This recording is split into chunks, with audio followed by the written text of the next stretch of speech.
ছাত্র জনতার উপর গুলি চালিয়ে গণহত্যার দায়ে সাবেক প্রধানমন্ত্রী শেখ হাসিনা ও এর সাথে জড়িতদের বিচারের দাবিতে চাঁপাইনবাবগঞ্জের শিবগঞ্জে মোটরসাইকেল শোভাযাত্রা ও পথসভা করেছে বিএনপি।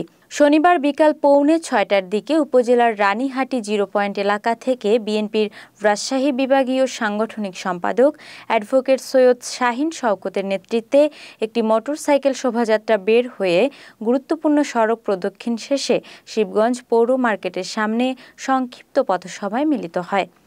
পথসভায় শিবগঞ্জ উপজেলা বিএনপির আহ্বায়ক মবিনুর রহমানের সভাপতিত্বে প্রধান অতিথির বক্তব্য রাখেন বিএনপির রাজশাহী বিভাগীয় সাংগঠনিক সম্পাদক অ্যাডভোকেট সৈয়দ শাহীন শওকত।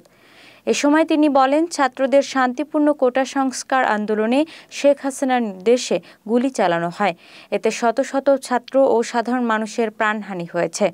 এসব হত্যাকাণ্ড চালিয়ে 5 আগস্ট দেশ ছেড়ে পালিয়েছেন শেখ হাসিনা। গণহত্যার দায়ে তাকে দেশে ফিরিয়ে এনে তার এই গণহত্যায় জড়িতদের বিচার দাবি করেন তিনি।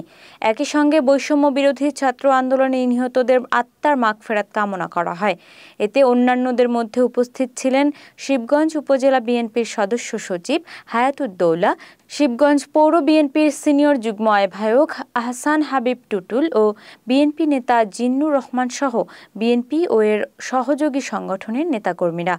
পরে বিএনপির রাজশাহী বিভাগীয় সাংগঠনিক সম্পাদক অ্যাডভোকেট সৈয়দ শাহীন শওকতকে সংবর্ধনা দেওয়া হয়।